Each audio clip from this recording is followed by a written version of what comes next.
ٹھیک ہے، ایک نئے گھر میں جاتی ہے، ایک نئی زندگی کا آغاز ہوتا ہے، اور شادی کے بعد کا جو پیریڈ ہوتا ہے وہ تو سب سے زیادہ خوبصورت پیریڈ ہوتا ہے کپل کے لیے نا. ایک ہنی مون پیریڈ ہوتا ہے، لوگ ایک دوسرے سے بڑے پیار سے بات کرتے ہیں، ایک دوسرے کی ہر خواہش کو پورا کیا جا رہا ہوتا ہے. لیکن ایسے لمحے میں جب لڑکی کو سب سے زیادہ خوش ہونا چاہیے تھا، اس پیریڈ کے اندر یہ لڑکی خوش نہیں رہتی تھی. اور یہ بات میں نہیں کہہ رہا، ان کے گھر والوں نے اس بات کا دعویٰ کیا.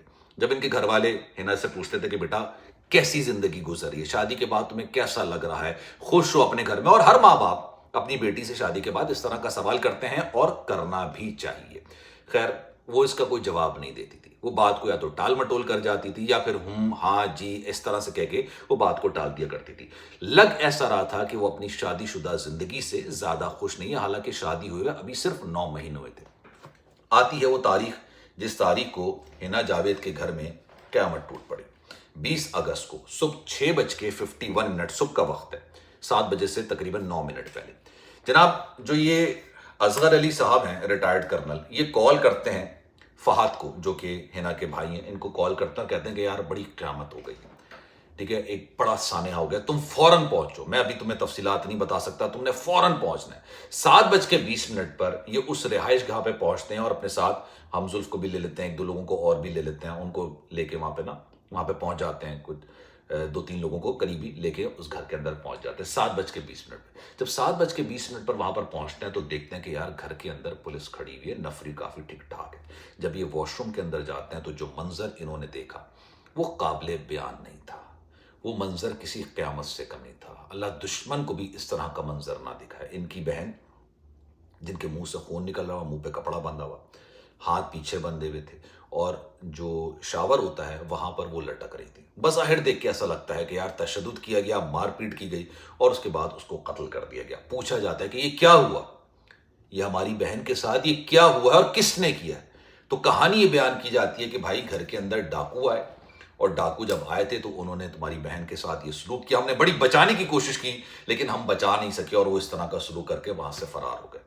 باہر نکلا جاتا ہے. اچھا جس علاقے کے اندر یہ لوگ رہ رہے ہیں وہ ایک کالونی ہے، وہاں پہ ظاہر سی بات ہے CCTV بھی لگا ہوا ہے، سب کچھ ہے، معاملات ہیں، تمام چیزیں. وہاں پر جا کے معلوم کیا جاتا ہے تو پتہ چلتا ہے بھائی ڈکیت وکیت تو کوئی نہیں آیا، نہ گھر کے اندر کوئی آیا، نہ گھر سے کوئی باہر گیا. کوئی ڈکیت نہیں آیا، کوئی ایسی ویڈیو موجود نہیں ہے کہ ڈکیت گھر کے اندر گھس رہے ہیں اور اس کے بعد فرار ہو رہے ہیں. تو پھر پتہ چلا کہ نہیں بھائی یہ معاملہ، یہ جو سب کچھ ہوا، یہ جو ظلم ہوئی ہے، بربریت ہوئی ہے، جو قیامت ہوئی ہے، وہ گھر کے اندر ہی ہوئی ہے. ابھی تک جو FIR میں نکل کر آئی ہے بات، میں آپ سے وہ چیزیں شیئر کر رہا ہوں. خیر مقدمہ درج کیا جاتا ہے، FIR درج کرائی جاتی ہے، اور 3 لوگوں کو نامزد کیا جاتا ہے. فہد جو ہوتے ہیں وہ مدعی بنتے ہیں، اور 3 لوگوں کو نامزد کیا جاتا ہے، جس میں ریٹائرڈ کرنل جو ہیں یہ گھر کے سربراہ اصغر علی فیاض، یہ ان کا بیٹا جو ہے فیصل اصغر، اور ان کا ایک ملازم ہے جس کا نام ہے ذیشان. ان تینوں کو نامزد کیا جاتا ہے. پولیس فیصل کو گرفتار کر لیتے جو ان کا شوہر ہے، اور ذیشان کو گرفتار کر لیتے، لیکن ابھی تک والد کو گرفتار نہیں کیا گیا ہے. اب اس کی تحقیقات ہوں گی، اوبویسلی تحقیقات ہوں گی، پتہ چلے گا کہ کیا معاملہ ہے، کیا نہیں ہے، کیوں کیا گیا، کس لیے کیا گیا، کیا وجوہات تھیں. لیکن آپ یہ سوچئے سب سے بڑا المیہ، ہم اکثر و بیشتر یہ بات کہتے ہیں کہ اس طرح کے واقعات وہاں پر پیش آتے ہیں جہاں پر علم نہیں ہوتا ہے، جہاں پر تعلیم نہیں ہوتی ہے، جہاں پر بنیادی تعلیم بچوں کو پڑھائی نہیں گئی ہوتی ہے، جہاں پر گھرانے کے اندر تعلیم کو معیوب سمجھا جاتا ہے، غربت جہاں پر ہوتی ہے، تنگ دستی جہاں پر ہوتی ہے. یہاں پر ایسا کوئی معاملہ نہیں ہے، کوئی ایسی چیز نہیں. اکثر و بیشتر میں اپنی ویڈیوز کے اندر یہ بات کہتا ہوں کہ لوگ کہتے ہیں کہ پاکستان کا سب سے بڑا مسئلہ غربت ہے. نہیں جی، پاکستان کا سب سے بڑا مسئلہ غربت نہیں ہے. پاکستان کا سب سے بڑا مسئلہ جہالت ہے. اور یہ مت سمجھیے گا کہ ماسٹرز کی ڈگری لینے والا جاہل نہیں ہو سکتا.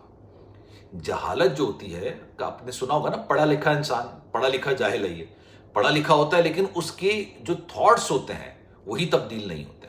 تعلیم انسان کو جانور سے انسان بناتی ہے، لیکن ایک انسان کی سوچ ہی جہالت پر مبنی ہو تو آپ اس کو جتنی کتابیں پڑھا لیں اس کی سوچ وہی کی وہی رہے گی. اب یہ اتنا افسوسناک قسم کا واقعہ ہوا ہے، بڑا مطلب انسان کے پاس الفاظ نہیں ہوں، اس طرح کا یہ افسوسناک قسم کا واقعہ ہے. میں دل سے دعا گو ہوں کہ ہنا کو اللہ تعالیٰ جنت الفردوس میں اعلیٰ مقام عطا کرے، ان کے گھر والوں کو صبر و جمیل عطا کرے. ان کی ایک کزن ہے، انہوں نے بھی گفتگو کی ہے میڈیا سے، اور انہوں نے بتایا کہ جناب بڑی ملنسار قسم کی لڑکی تھی، ہر ایک سے ملنا جلنا، ہر ایک سے بات چیت، ملنا جلنا سے اپنے گھر کے جو بڑے ہوتے ہیں، خاندان کے جو بڑے ہوتے ہیں، ان سے رابطہ کرنا، ان سے بات چیت کرنا، ان سے الیک سلیک رکھنا. بالکل الگ تھلگ رہنے والی یہ لڑکی نہیں تھی. زندگی بھرپور طریقے سے انجوائے کرتی تھی، خوش رہتی تھی. اس کی تصاویر آپ دیکھیں تو یقین جانیے دیکھ کے اب دل خون کے آنسو رو رہا ہوتا ہے کہ اس کے ساتھ اس کی زندگی کے جو آخری ایام ہوں گے، آخری وقت ہوگا، وہ کتنا دردناک ہوگا، کیونکہ اس کی لاش دیکھ کے اندازہ ہو رہا ہے کہ اس کو کتنی بے رحمی کے ساتھ مارا گیا. اس بارے میں آپ کی رائے کیا ہے؟ میں چاہوں گا کہ کامنٹ سیکشن میں اپنی رائے کا اظہار ضرور کیجیے گا. خیال رکھیے گا اپنا. اللہ حافظ.